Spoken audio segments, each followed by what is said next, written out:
चलो बच्चों, देखिए थ्योरम 6.5 शुरू करते हैं। जितनी भी थ्योरम आपको कराई जा रही है आपको उनकी प्रैक्टिस करनी है, क्योंकि अक्सर एग्जाम में एक ना एक थ्योरम आ ही जाती है। और फिर इनको याद भी रखना है। क्यों? क्योंकि जितनी भी एक्सरसाइज होंगी आपकी वो इन्हीं थ्योरम पर ही तो बेस है। तो आपको हर थ्योरम को प्रैक्टिस करनी है बार बार, तो आपकी समझ में बहुत ही क्लियरली आ जाएंगी। ठीक है, एक बार में समझ में आने वाली चीजें नहीं है ये कि थ्योरम आपको एक ही बार में समझ में आ जाए। आप बार बार प्रैक्टिस करिए, डेफिनेटली आपकी समझ में भी आ जाएगी। और फिर जो क्वेश्चंस हैं इन्हीं पर ही तो बेस होते हैं। ठीक है, तो देखते हैं 6.5 थ्योरम में क्या कहता है। ये कह रहा है if one angle of a triangle is equal to one angle of the other triangle and the sides including these angles are proportional then the two triangles are similar. यानी हमें ये प्रूव करना है। देखिए दो ट्राइंगल्स हैं like ABC and एक suppose ये है पी क्यू आर। ठीक है, क्या कह रहा है कि इस ट्राइंगल का one angle is equal to the one angle of this triangle. So given में क्या हो गया, angle A is equal to angle P. कोई सा भी मानकर चल सकते हैं, मेनली हम ये इसके इक्वल मानकर चल रहे हैं। ठीक है, ये इसके इक्वल हो सकता है, लेकिन है एक ही angle equal. And the sides including these angles. तो ये जो एंगल्स बन रहे हैं इनको इंक्लूड करने वाली साइड कौन सी? लाइक देखिए ये एंगल अगर इसके इक्वल है तो इनको इंक्लूड कर रही है ये साइड और ये साइड।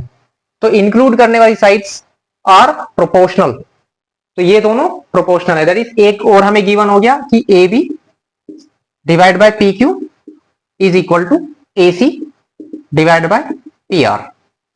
क्लियर है?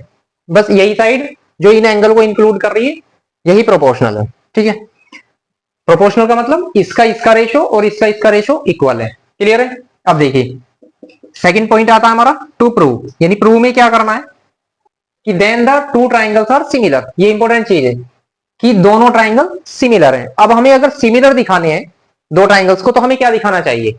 या तो उनके कोरेस्पोंडिंग एंगल्स तीनों इक्वल हो जाएं, तो हम कह सकते हैं अभी हमारे पास केवल एक एंगल इक्वल है। जैसे कि हम 6.34 थ्योरम में सीख चुके हैं कि अगर दो ट्राइंगलों को सिमिलर दिखाना है तो या तो उनके कोरेस्पोंडिंग एंगल्स तीनों कोरेस्पोंडिंग एंगल्स इक्वल दिखा दीजिए। मेनली दो भी दिखा सकते हैं क्योंकि तीसरा अपने आप इक्वल होगा, या उनकी जो कोरेस्पोंडिंग साइड का रेशो इक्वल दिखा दीजिए। अब देखिए यहां पर केवल एक एंगल इक्वल है तो सिमिलर दिखाने के लिए या तो बी क्यू के इक्वल लाइए या सी आर के इक्वल लाइए। ठीक है, दूसरा या तीनों साइड्स का रेशो इक्वल लाइए। यहां पर दो साइड्स का रेशो तो इक्वल है बट तीसरी का हमें पता नहीं है अभी। ठीक है, तो इन दोनों कंडीशन में से जो भी आप दिखा सकते हैं वो आपको दिखा देनी है किसी भी दो ट्राइंगल को सिमिलर प्रूव करने के लिए। हम क्या करने वाले हैं, कैसे प्रूव करेंगे? देखिए हम एक टू प्रूव में करना है सिमिलर है, तो सिमिलर के लिए हम या तो ऐसे लिख सकते हैं triangle A B C is similar to triangle P Q R. ठीक है, इसका मतलब क्या होगा कि या तो angle A is equal to angle P and angle B is equal to angle Q और angle C is equal to angle R. ये हम दिखा सकते हैं। अदरवाइज हम ये भी दिखा सकते हैं कि तीनों साइड्स का रेशो, यानी ये दो तो है ही, ये और इसका रेशो और इक्वल ले लेंगे तो ये भी दिखा सकते हैं। ठीक है, जो भी कंफर्टेबल हो, जो भी सुटेबल हो, यानी जो भी आसानी से हो सके हम वो करेंगे। हम क्या करने वाले हैं, कंस्ट्रक्शन करेंगे एक, जैसे हम थ्योरम 6.3 और 6.4 में कर चुके हैं। क्या बिल्कुल सेम थ्योरम होगी। ए बी के इक्वल इस पी क्यू में से एक लाइन कट करेंगे, सपोज पीई। ठीक है, एंड ए सी के इक्वल पी आर में से एक लाइन कट करेंगे, सपोज पी एफ। ठीक है, ये इसके इक्वल हो गई और ये इसके इक्वल हो गई और फिर ज्वाइन कर देंगे ई टू एफ। क्लियर है? तो कंस्ट्रक्शन में यही लिखना है कि cut PE is equal to A B and P F is equal to A C और फिर लिख सकते हैं कि ज्वाइन ई टू एफ। ठीक है, अब प्रूफ में चलते हैं। कैसे प्रूव करना है इसको? देखिए अब आप ये देख सकते हैं जब हमने ये कंस्ट्रक्शन कर दी और ये हमें गिवन है, तो यहां से स्टार्ट करते हैं। एक बात और ध्यान देने वाली है कि ये इसके इक्वल हो गई है ना, A B is equal to P, A C is equal to P F and angle A is equal to angle P. तो इसका क्या मतलब हुआ? इसका मतलब हुआ एसएएस क्राइटेरिया जो आपने 9th क्लास में पढ़ा था।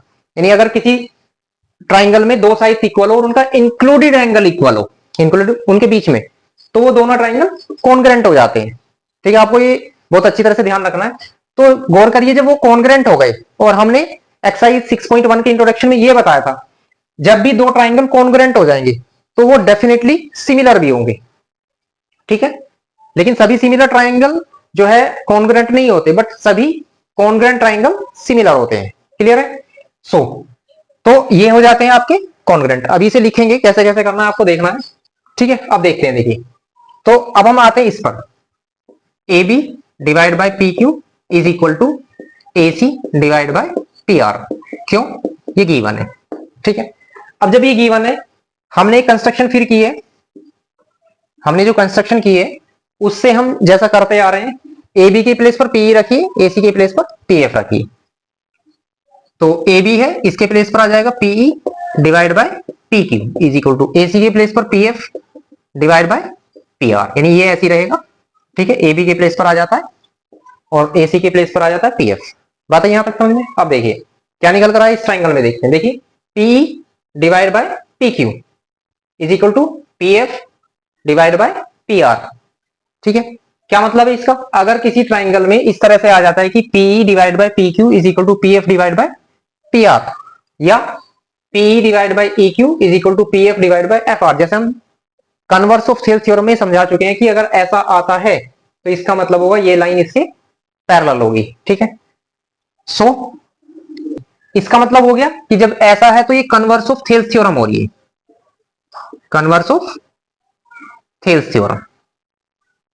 ठीक है, तो इसका मतलब हुआ कि E F is parallel to Q R, E F is parallel to Q R. और जब ये पैरेलल है तो क्या होगा?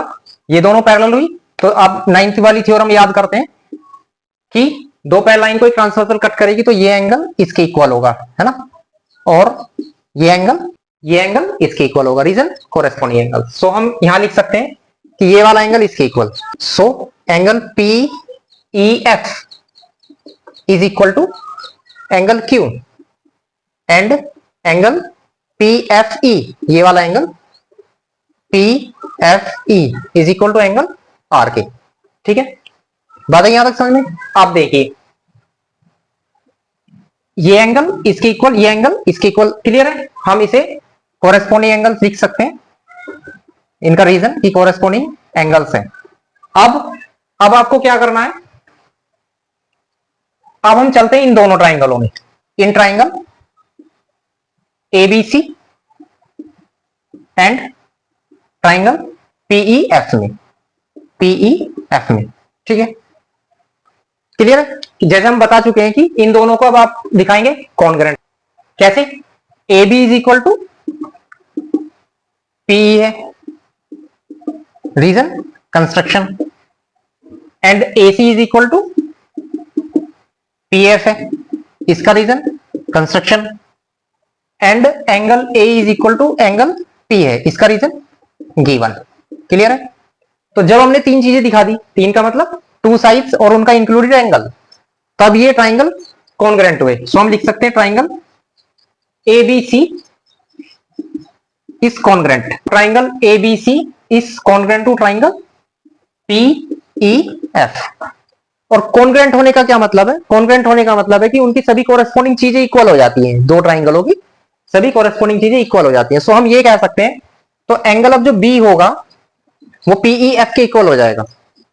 ठीक है, so angle B is equal to angle PEF के, एंड एंगल जो सी होगा वो इसके इक्वल हो जाएगा, angle C is equal to angle PFE के, पीएफई के। क्लियर है? सीपीसीटी कह सकते हैं इसे, सीपीसीटी हम आपने पढ़ा होगा कि corresponding parts of congruent triangle. Clear है? कि जब हम दो ट्राइंगलों को कॉन्ग्रेंट प्रूव कर देते हैं तो उनके कोरेस्पोंडिंग पार्ट्स इक्वल हो जाते हैं, सो कोरेस्पोंडिंग एंगल्स इक्वल होंगे। नाउ अब आप यहां देख सकते हैं इसमें और इसमें। ठीक है, इसे हम 1 भी कह सकते हैं, इसे 2 मान लीजिए। ठीक है, अब क्या करना है, दोनों की कंपेयर करनी है। देखिए, ये एंगल पीईएफ क्यों के इक्वल था, पीईएफ क्यों के इक्वल था, क्यों इक्वल था?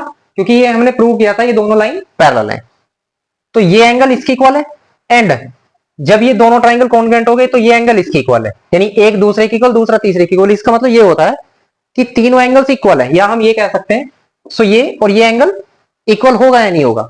गौर करिए, ये एंगल इसके इक्वल है, सपोज 30 और हम कह रहे हैं कि ये एंगल इसके इक्वल था, तो ये कितना 30, तो इसका कंक्लूजन क्या निकलता है कि ये दोनों भी तो इक्वल हुए। बात आई समझ में। सो हम क्या लिख सकते हैं, या आप यहां देख सकते हैं इक्वेशनों में, अगर एक पार्ट इक्वल है तो दूसरा पार्ट जो होगा यानी ये इसके इक्वल होगा। सो एंगल जो बी होगा वो क्यू के इक्वल होगा, एंड इससे देखें तो पीईएफ आर के इक्वल है, पीईएफ सी के इक्वल है, तो एंगल सी एंगल आर के इक्वल होगा, और एंगल ए जो था वो पी के इक्वल था, B1 था। तो अगर हमने इन दोनों ट्राइंगलों के कोरेस्पोंडिंग एंगल्स इक्वल दिखा दिए, देखिए एंगल ए पी के इक्वल था, बी क्यू के इक्वल आ जाता है, एंड सी आर के इक्वल आ जाता है, इसे इग्नोर करें तो फिर वो ट्राइंगल कैसे होंगे, वे ट्राइंगल होंगे सिमिलर। सो हम लिख सकते हैं, so triangle A B C is similar to triangle P Q R के, और यही तो हमें प्रूव करना था, है ना, हेंस प्रूव। समझ में आया भाई। सिमिलर दिखाने के लिए आप या तो उनके कोरेस्पोंडिंग एंगल्स को इक्वल दिखा दीजिए, या जैसे हम बता चुके हैं, या उनकी साइज का रेशो इक्वल दिखा दीजिए। ठीक है, आई होप आपको ये अच्छी तरह समझ में आ गई होगी। इसके बाद मिलते हैं इसकी नेक्स्ट एक्सरसाइज में। ठीक है।